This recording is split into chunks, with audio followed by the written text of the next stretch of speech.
please put your hand up. How many of you have slept with your mobile device before? Thank you. I'm happy to know that it's not just me.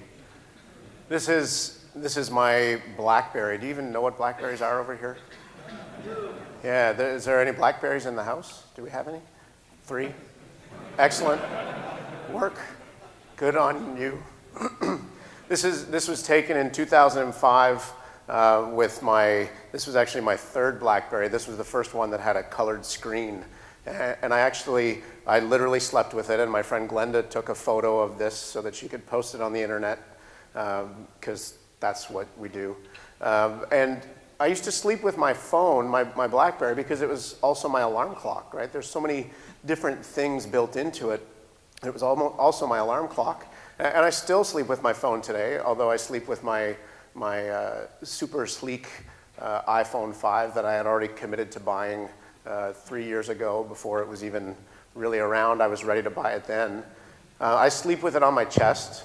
I'm not sure why that's funny, but I sleep with it on my chest, partly because I'm absolutely paranoid that the sound won't wake me up. So I also have it on vibrate mode so that I also wake up from the vibration as well. And usually it really scares the crap out of me every single time because it's loud and it's buzzing all over the place. And sometimes it's actually fallen off and it's underneath me, and it's not a good scene. But I've been sleeping with my devices for years now. When the iPhone came out in 2007, as soon as there was a software unlock for it, because I'm from Canada, we didn't have the iPhone right away, but as soon as there was a software unlock for it, I was all over it. I was speaking at a conference in Dallas, Texas, and I got off the plane and I got into a taxi cab, and I did not say, take me to the airport, or take me to the hotel. I said, take me to the Apple store. And I went straight to the Apple store, and I went back to the meet and greet party and had this photo of me with my iPhone. And I, for whatever reason, love these devices. They're part of me. We're this digital society, and I love devices. I have an entire drawer full, this is bad because I keep telling my kids to put away. I have 3 children, and I keep telling my kids, put down your iPhone or put down your iPod at the table. We're eating dinner. You can't have that. And then I find myself reaching for mine in my pocket. I'm like, oh, I want to check mine. I'm addicted to these devices, and I've created these monsters. My kids won't put down their devices, and there's an allure to these devices. Now, I don't have quite this many devices, but I've got a lot at home. How many of you have more than one mobile phone with you today? Yeah, that's actually more than I thought there would be. Usually there's like 1 or 2 people that have more than one with them now. How many people have, say 5 mobile/tablet devices? 5? Wow, there's a lot of you. These things are the new sexy, they're the new cool. Has anybody got the iPad mini yet? Can you even get it here yet? See some iPad minis. They do things to us, these devices. They reel us in, and we are already, I'm already committing to buying whatever the next thing is. I don't even know what it is yet, but I'm sure I will buy it. But what I want to talk today is about thinking beyond the device, because it's really easy to get wrapped up into this idea of having devices and having more devices and designing for all these different devices. They're all different form factors, shapes, sizes, different pixel density, different resolutions. But I want to spend some time today talking about going beyond that. So I'm Derek Featherstone. I'm Feather on Twitter. Feel free to email me if you like. I might not respond, but you could email me anyway. feather@simplyaccessible.com. So I want to think about some of the things that are fairly topical today. And one of the things that we've started to do is create responsive designs. And we're starting to do things where we're asking, this is the question that we used to ask for: what resolutions do we design for? And we used to say that, there was a time back when how many people remember designing 640 by 480? All right, old people, we are here.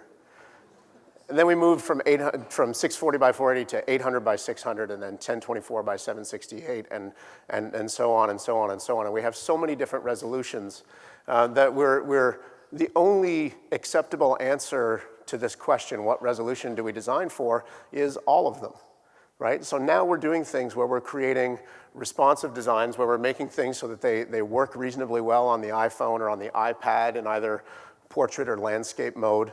And the questions that we're starting to ask now are a bit more intelligent, and they speak a bit more to the kind of care and craftsmanship that we put into our work. So now we're asking, instead of what resolutions do we design for, we're talking about what resolution ranges do we design for. That's the smart question to ask now. I still don't think that that's enough, though. And even though we're starting to think about these things and look at how this plays out in mobile, I really want us all to start thinking about things at another level. And I'll give you an example here. This is a theme for the ClickTail blog. So I'm not sure if you're familiar with ClickTail, but they do all kinds of marketing tracking and things like that. And they have this blog, and this blog actually uses the WP Touch theme.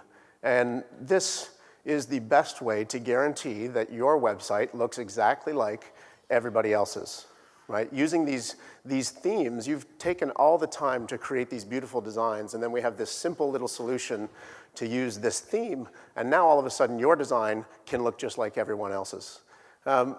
Interesting things happen, though, when we use these out of really literally off-the-shelf solutions. If you take a look, I love this piece of content.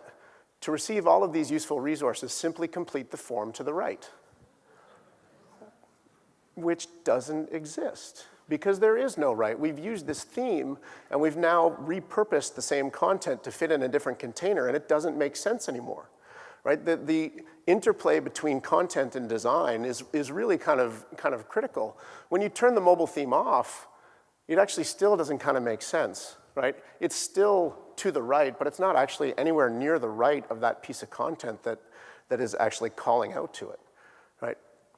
So the idea of taking a look at the interplay between the content and the container that it fits in is kind of important. It's not just about what device this thing fits on. It's actually about what is the most appropriate content for that scenario. One of the things that we talk about is not just content, but we talk about context and understanding how people use things. So what we started to do was look at, and when I say we, I mean our company. We have our design and development team, and we started looking at what actually defines context. And so we started to think, well, there's a few things that if you go and start doing the research, you'll start to see that people are talking about things like time, location, proximity. There is an impact. The device that you're using has an impact on context. But then we also talk about other things like state of mind. What are your capabilities? What are the activities that you're trying to complete? What things are you interested in? What have you expressed? And what kind of interaction are you working with? So we started to look at something bigger, and we wanted to take a look at design from a perspective of looking at the context of use of something, not just the content. And a lot of this started in 2011. We were doing a UX camp in Ottawa, and I was involved with this. And one of the things that we looked at when we were putting together the design, we designed and built this. It's a pretty straightforward WordPress blog, and we have a very simple call to action up at the top right, in the top right-hand corner. Right? It's on Sunday, November 27th, 2011 at the University of Ottawa. Register now. Right? Nice big call to action, pretty straightforward. And we looked at this, though, and said, well, this doesn't make sense. This can't always be like this, because what happens when we sell out? What happens when it's the event day and you can't register anymore? We didn't want to just leave it like that. One of the worst things that we see, we used Eventbrite for third-party registration. They provided our registration. And the last thing we wanted to do was to click on this Register Now button and then go off to an Eventbrite form that says, oh, it's closed, right? Because we already knew it was closed, right? Why did we make you click on that to go and see that it was closed, that registration was closed? So what we ended up doing was saying something like this. When it became the day of, the call to action became this: to receive updates about the next UX Camp Ottawa event, sign up with your email address below. Pretty straightforward, right? We're talking about different content working at a different time, right? And that was all about the event day. Now we took it, a few steps further, and we started looking at that entire site and saying, well, let's look at how this fits within the mobile context. So we created a responsive site. We defined our breakpoints, and we started to create things for the narrow screen and these medium glass screens and then our larger screens. And we got to the point where we started working on the schedule. And so we wanted to have this schedule page that looked and worked really well on iPads and on mobile phones. And it works reasonably well. And we said, at that point, we started to look at the way that this was coming together, and we knew what our important pieces of content were. The most important thing was actually the schedule, and the second most important thing was an activity that we were trying to encourage on the day of the event, and that was the social sharing. We wanted people to tweet about it. We wanted people to post things on Facebook and on Flickr. We also wanted to make sure that we recognized our sponsors. And then we looked at this schedule page, and we thought, okay, we're going to show this. How are we going to set this up so that this shows to a mobile phone user? How are we going to set this up so that it shows on an iPad? How is it going to work? And then we looked at it and we said, this is something for the day of schedule. This is a design that works for that day. Why are we just giving it to mobile phone users and to tablet users? Right, this is actually something that everybody should have on the day of. So instead of doing something really crafty, we actually decided on the day of the event, right, when it hits November 27th, 2011 at midnight, the entire site just gets taken over by this schedule. So that when I go to that conference website on the day of the event, the only thing that matters to me is the schedule. Now we still built it so that we had a link back to the full site. Right? It kind of makes sense. Some people might be looking for blog posts or something else. So we needed to have that link there. But we looked at this and said, it really doesn't make any sense to have anything else to do with registration, to do with anything else for the most part. The schedule is almost the only thing that matters on event day. And I was really, the Mangrove guys, I don't know where you are. Mangrove, where are you guys? Awesome job on this, because I checked it out this morning when I went to this conference website, and you go to the conference schedule, the default day is today, right? It's not day 1, day 2, day 3, day 4. It was actually already on day 3, pre-selected for you, right? Because today is the day. Here's today's schedule. And I assume that yesterday it was yesterday's schedule, right? Makes perfect sense, but how many conference websites do you see that do anything like that? Almost none, right? What happens is we put out the schedule and we say, here it is. Here's the first day, here's the second day, here's the third. And we leave it alone. What we want to do as much as possible is start thinking about these things and saying, well, this makes really good sense for a mobile user. This makes really good sense for a tablet user. Why doesn't it make sense to do the same thing for somebody that's on the desktop? So we basically hijacked the whole site and said, on event day, this is the site. And when that day is over, it goes back to being the way that it was before, right? On an iPhone, it looks the same. It was really a responsive design. It fit well, and it fit the containers. It was really a straightforward responsive design exercise. But the interesting thing for us was really coming to this realization, and I literally am saying it here, and I'm thinking, this is just so obvious. I don't know why we didn't think of it before, but really, the whole site should just be taken over by that schedule on that day when it's that important, right? Because it's really the only thing that matters on the day of the event.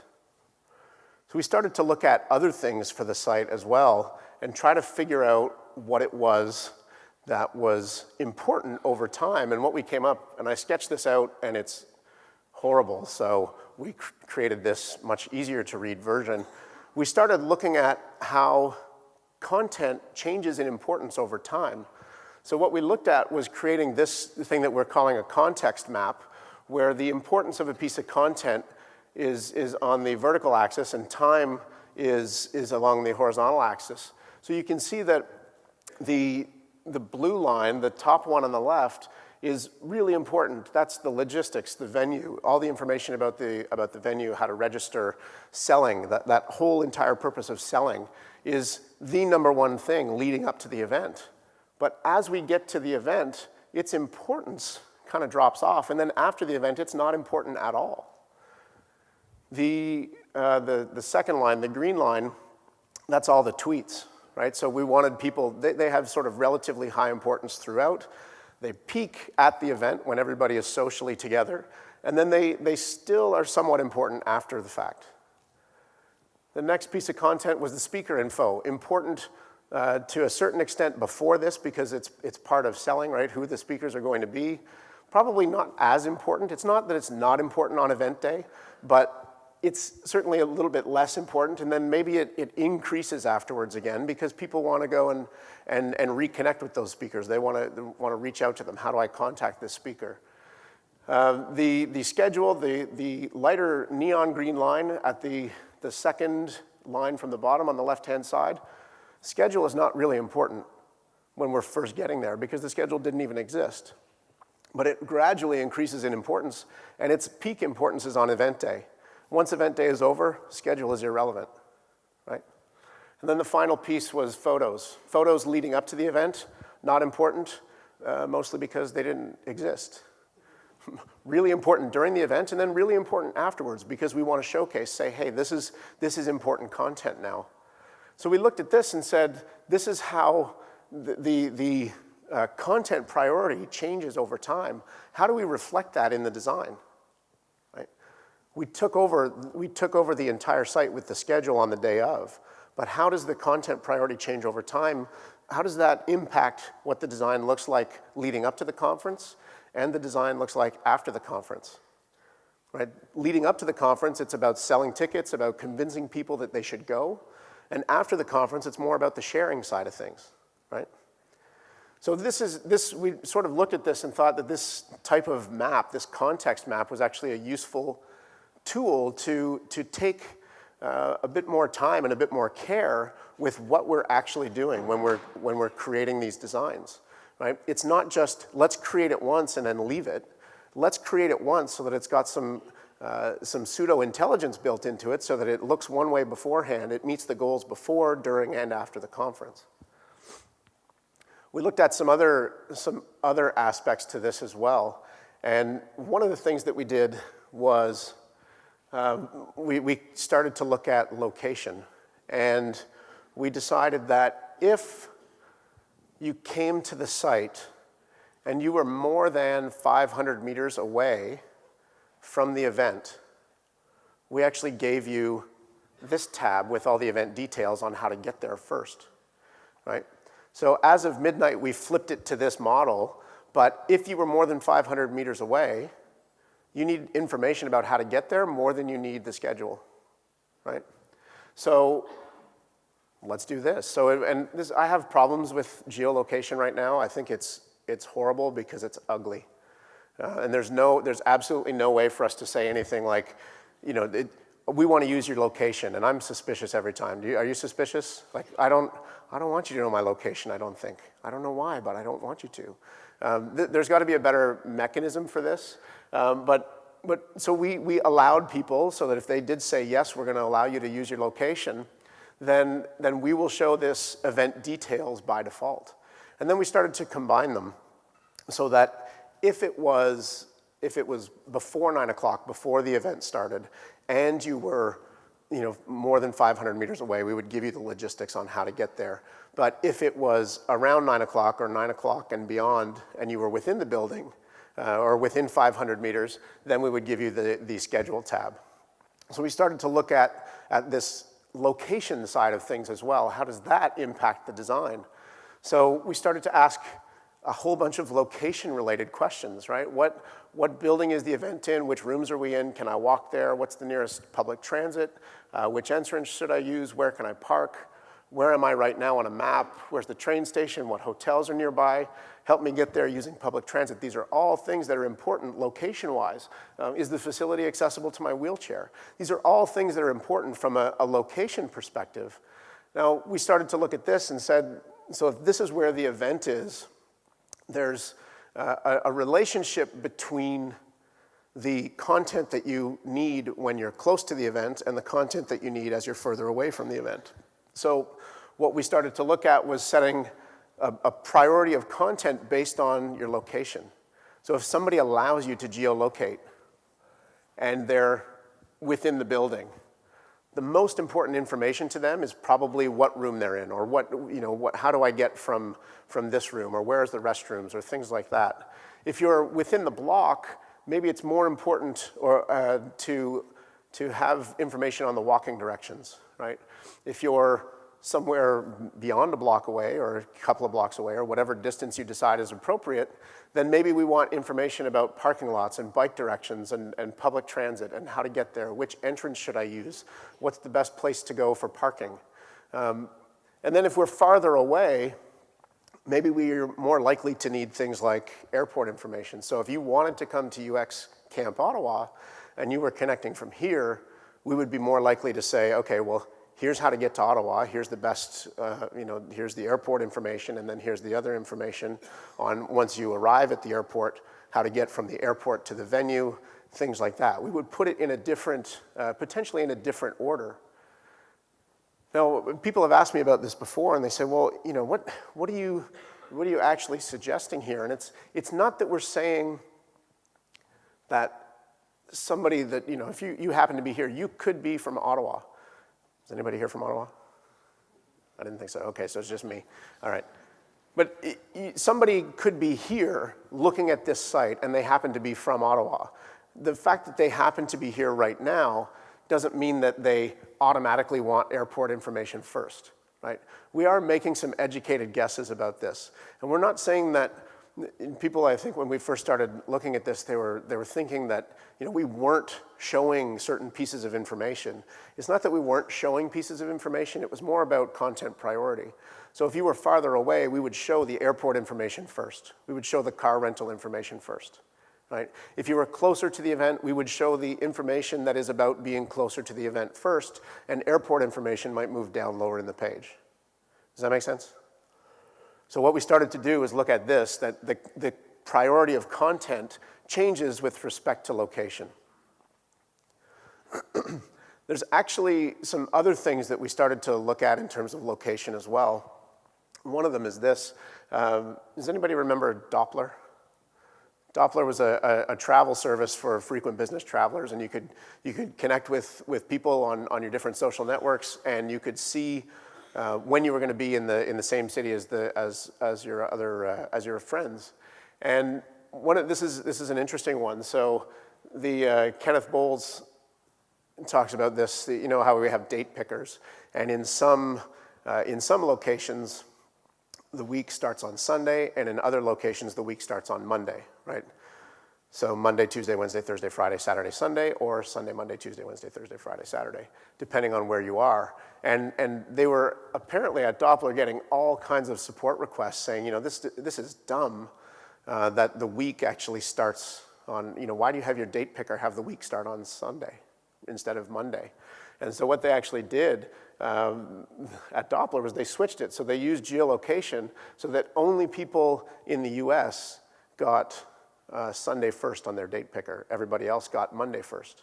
So that was kind of an interesting use where it wasn't really different content, it was just the way that it was displayed, right, being changed with respect to location.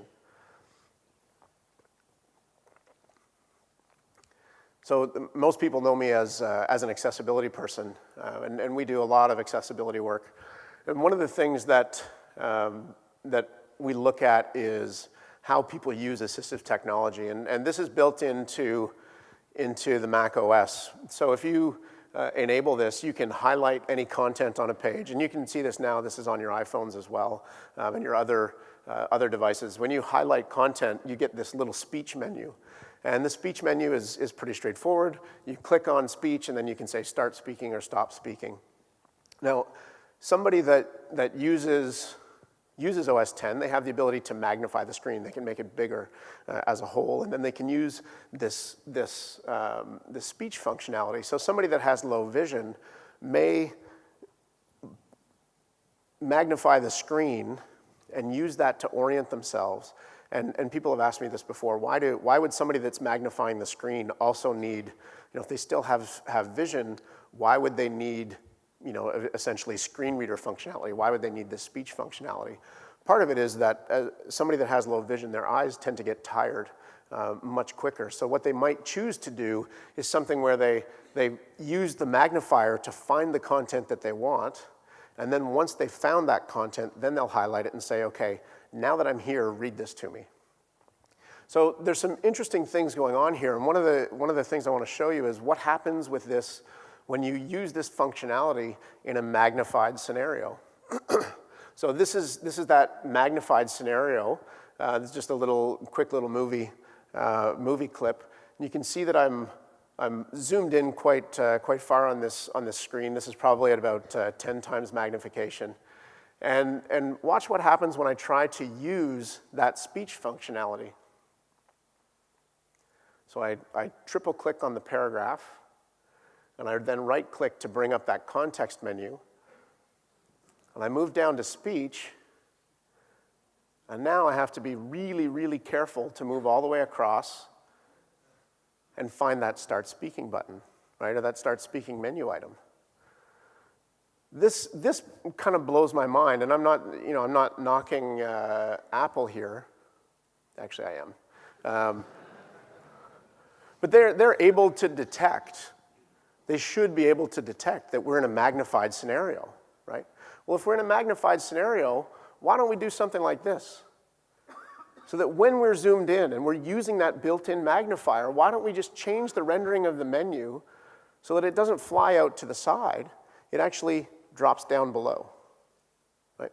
Why don't we do that? And one of the things that I think we want to look at, and keeping with this theme of craftsmanship and what we're really about here is taking the time and the energy and the care that it takes to think about things like this, and how do different people experience your interface, and what can we do to change things to make it easier for them? This is not a pure technical thing. This is really about ease of use for everybody. So what we're talking about here, and this is one of the things that I had said about context, is the capabilities of somebody, right? How does the display change with respect to the capabilities of the person that happens to be using the computer, or things that they have actually expressed to you or told you simply by using the magnifier? This is scary. So this is a screencast that we did, and I started to think about, well, what could we do with this? Right? When we're thinking about time and location, we've talked about those two things already. If I was creating this for you, and I would say, as part of this talk, if I was to give you a resource page and say, go and check out this page.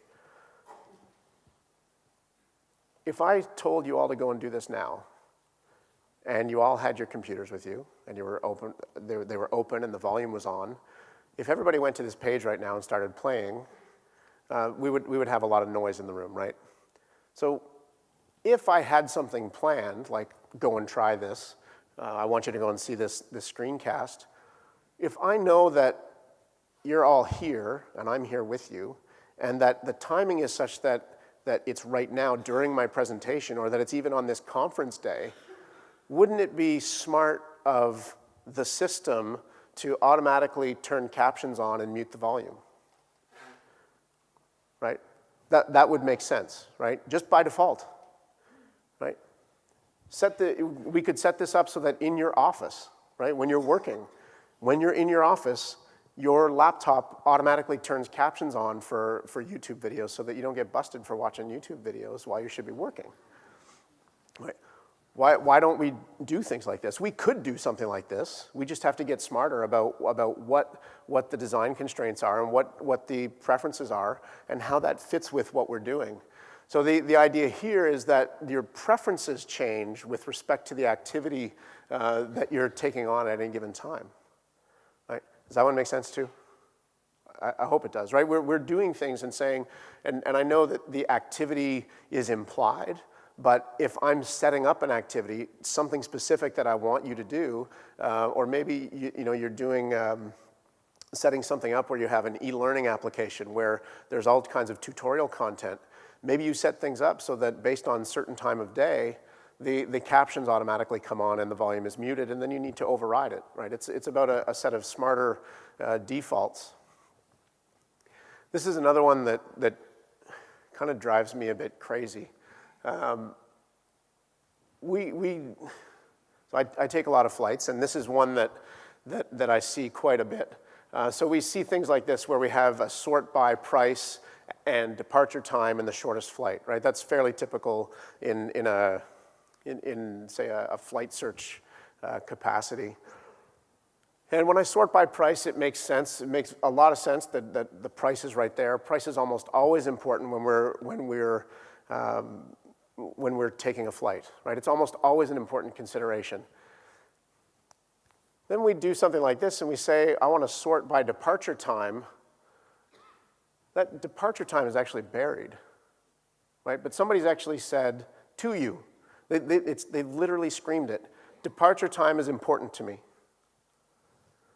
But departure time is buried. And when I say shortest flight is important to me, it's buried even further down, right? What I'm hoping that we can do is start to change the display based on people's interests, things that they say they're actually interested in, that they've expressed an interest in the interface. They clicked on departure time. Okay, I'm getting kind of mad about this. They clicked on departure time, so why don't we do something like this where we bring the departure time back up to the top, right? Price is almost always going to be important, but why not departure time? Especially because the person just said, departure time is important to me. And by doing this, we bring it up to the top. It's not like we're taking it out and need to do some crazy redesign to the entire record. I know why we don't do this, right? We have things called databases, and we have programs, functionality, back-end functionality that just goes and loops through and does the same thing no matter what record it is. But maybe it shouldn't. Right? Maybe we should do something like this so that when we say, I want the shortest flight, I bring the duration right up to the front so that it fits, so that it's right where I need it to be, so that I can make that decision quicker, right? And again, it's not that cost is not there. It's not like we're suddenly saying cost is out of the picture, and then that becomes that duration becomes our primary thing. It's just that we build it so that it becomes there. It becomes more prominent in the design, right? Based on what people have said to you. Now this one is weird. So I don't even know how this one's going to go. Let's look at this one. I worked with a productivity coach, somebody that was trying to help me figure out what my best time of day to work was. And so I did tracking for a week to say, so this is the 24-hour clock. What was I doing between midnight and 1 and 2, 2 and 3, all the way through? And I would go through, and it was just this little tool to track my energy. How, was I sleeping? Was I, when I woke up, so between 6 and 7, I woke up and I had very low energy. And then 7 o'clock, 8 o'clock, I had sort of medium energy.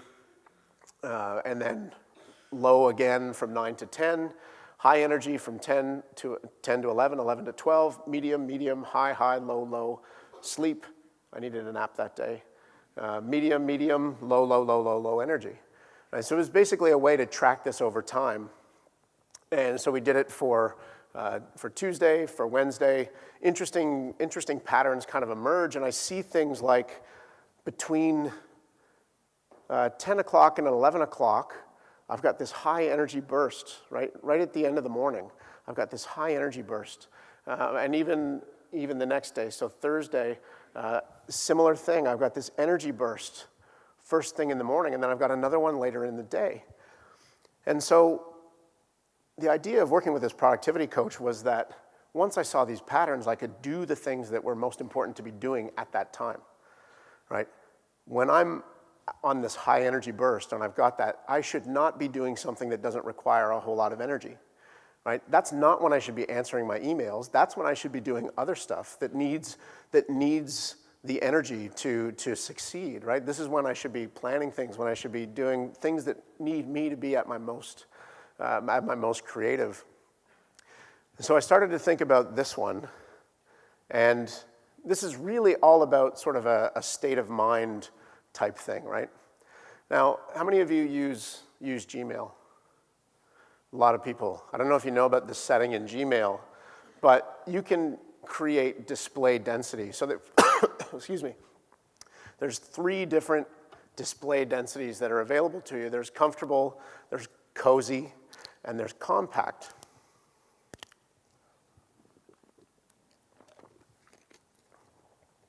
So I started to think about this. Cozy is just kind of, it's just kind of right on.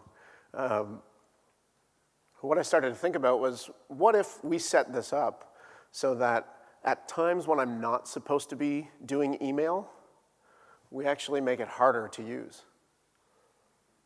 This is where I get a little weird, right? Because I'm actually saying that we should make something harder to use, right? Like, let's make this worse for the user. I don't know if I like this idea, but what if we make it so that it's harder to do email during those times so that I actually focus on the things that I'm supposed to be doing, right? It doesn't completely take me out of it's not like it says, no, you can't do email. It just makes it harder. It makes me like doing email responses less, right? Could we do something where we change the display with respect to somebody's state of mind? Right? There's talk, mostly by me, but there's talk about having, we have smartphones already. Well, what if your smartphone had sensors in it that, sometimes I say weird things. What if it had like sweat detection sensors in it so that it could tell, are you nervous or are you calm right now? Maybe this wouldn't work at all, but what if they had that kind of technology where it could understand a bit about your state of mind, right? Have you seen, there was a thing that somebody had done with Twitter where they analyzed your Twitter stream to see how many frowny faces or smiley faces you had put in your Twitter stream to kind of analyze what you were feeling at the time, right? So if your last 20 tweets that had a smiley face or a frowny face in it, if 15 of them were happy and 5 of them were sad, you were sort of in a generally positive atmosphere or a positive frame of mind. So what if we did something like that where we built something in? I mean, you're already plugging in your Twitter details into your iPhone anyway, but it's already got those things. What if this is getting creepy, but what if it did some analysis on it and figures out your state of mind and then gives you more appropriate choices based on what you're feeling? What if it senses how you're, as I'm petting my hand, what if it senses how you're feeling and it changes the display to soothe your mood, right? Or to change the way you're feeling because you're feeling angry. Maybe it automatically plays some calming music or something like that. I'm not sure really where to go with that, but what if those kinds of things are things that we could do without violating any privacy concerns or things like that, right? What could we do with state of mind and understanding all these other things that make up context? So the things that I've kind of been talking about today, what defines context? We're talking about these things: time, location, proximity, what device you're using. Yes, the device is important, right? The device is important, but it's not the only concern, right? We need to move beyond the device and start thinking about some of these other things. What state of mind are we in? What capabilities do we have at the time? What activity are we completing? What are our interests that we've explicitly expressed? And what kind of interaction are we having with that particular device? So you may have heard this before. You've heard the statement that content is king, right? If we don't have content, we have nothing, right? And then you'll hear a lot of people sort of rebut that, and they'll say, no, context is king. And context is really all those things that we're talking about. And I think part of true craftsmanship and caring is really about taking this to another level and putting in the time to think about not just content or not just context and how they're each king, but how content in context is actually king, right? So we can take that forward with us. That, is kind of what I'm looking at right now as kind of our guiding light for what we're doing. What can we understand about context, and how does that inform the content and its display and how we display it, where we move it to on the page, or do we even display this thing at all right now? And with that, I will say thank you very much. It's been a pleasure.